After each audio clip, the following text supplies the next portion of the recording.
Somebody once said also to me that it's interesting that Steve wanted as his biographer the same person who'd written a biography of Einstein. Yep. There is this also, this sense of fascination with design that went into everything he did. He hired Sir Norman Foster to come and build this extraordinary new thing that he's building for Apple in California. And I've talked to Sir Norman Foster about it and the extraordinary conversations he had with Steve.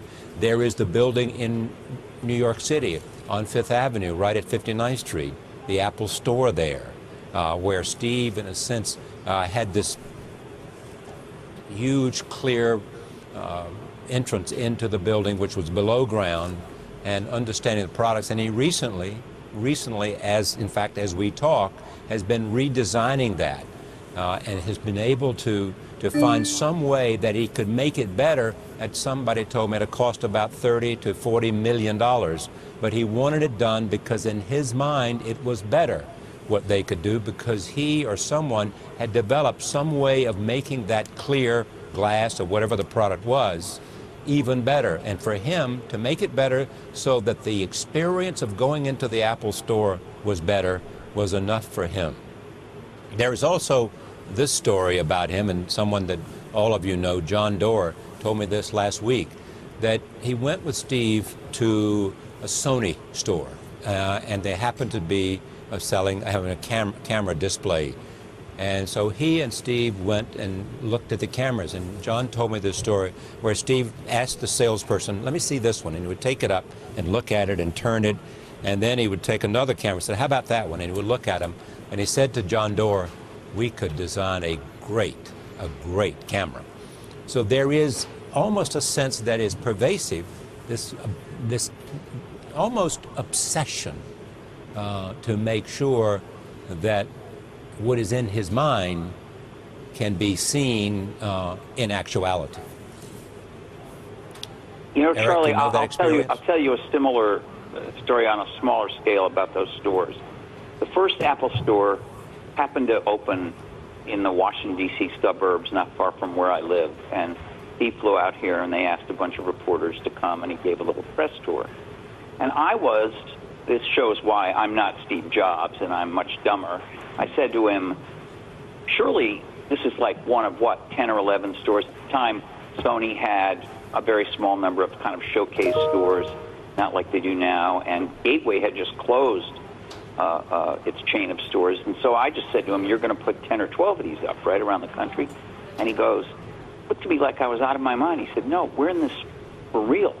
He said, we built a mock-up of this store. Eric may know more about this. He said he built a mock-up of the store, or they did, in some warehouse in California. And he would personally, of course, along with retail experts and design people, but he was involved. He would go and tweak it. I pointed to a piece of glass in that original Apple store in Tyson's Corner, Virginia. He was walking a bunch of reporters around, and I was literally teasing, and I said to him, I'll bet you picked the translucency of this glass. And he looked at me and he said, you're absolutely right. And I'm thinking, this guy's the CEO of this company, a big company, not as big as it is now, but still a big company. And he's worrying about the translucency of a piece of glass in a store in a mall in Virginia. I was astonished. Let me take this back to Eric and also to Mark in this question. Knowing him and having the kind of relationship we've described, where did he see the future? Where did he see beyond the hill? Where did he see where we would be and what we would be able to accomplish in 10 years, 20 years? Eric? Well, Steve certainly understood the power of Moore's law, which is the doubling of computational capacity every 2 years, and also understood the power of network computing. And if you look at the last couple of years of Apple's moves, they've moved very aggressively into a whole bunch of new technologies, generally known as iCloud and various other services like that. So in addition to building the platform that we're celebrating tonight, he also set Apple off on a course to being one of the significant players in the next generation of computing, which is called cloud computing. And that's an example of seeing forward that people don't talk very much about. he was able in his mind to imagine what would happen when things were 10 times faster or 100 times faster, and start to think about how the technology would evolve. What could you do with it? And in particular, when you go back to the iPhone, the first iPhone did not have a platform play, did not have partners, did not actually have the developers on iOS, which they do today. And yet he understood that with the second version, that would then become the growth platform for the iPhone. So everything he did, he had a 2 or 3 or 4 steps ahead way of thinking, which I think you see in the products today.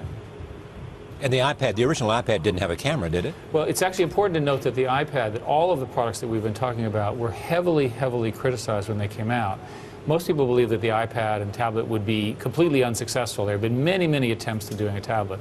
Look at the success of iPad. It's one of the great runaway successes for Apple today.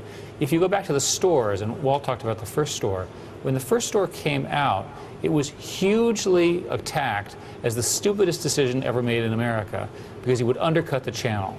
Steve realized, by the way, that he had lost the channel largely to the Microsoft presence and the 98% of the market that they had, and it was his only way of reaching consumers.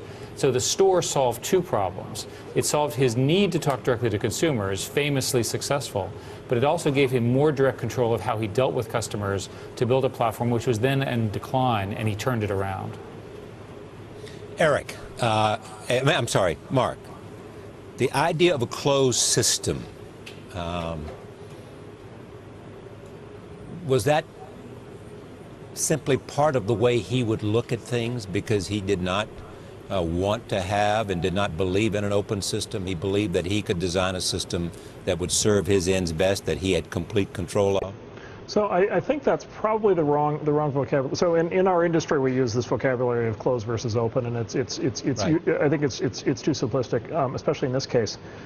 So he believed in defining the product that the user was going to use completely, and making sure that that product was as perfect as humanly possible to build. But in addition to that, you know, the killer products, the Mac, the iPhone, and now the iPad, have all created industries. They have all actually been open in the sense that there are legions of developers and companies exactly. That have been able to build on top. And one of the things I was hoping to have the chance to talk about tonight is, you know, for all of Apple's success as a company and for all the Apple employees and all the value created by Apple, you know, there are many orders of magnitude more people than that who are today in jobs, literally in jobs, in employment, who make a living because of the success of the platforms that Steve established. And that's, you know, software developers, that's, you know, other kinds of hardware companies, that's other kind, you know, people who everything, training and books, and, you know, on and on and on and on. And well, so he's been a tremendous driver of American economic growth for the last 15 years. It's literally millions of jobs. Right.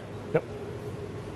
You know, Charlie, they announced at their event on Tuesday, and they've done this before, but they announced a new figure, that they had paid out $3 billion to developers on the iPhone and iPad. And just, I mean, you know, we're talking 3 or 4 years.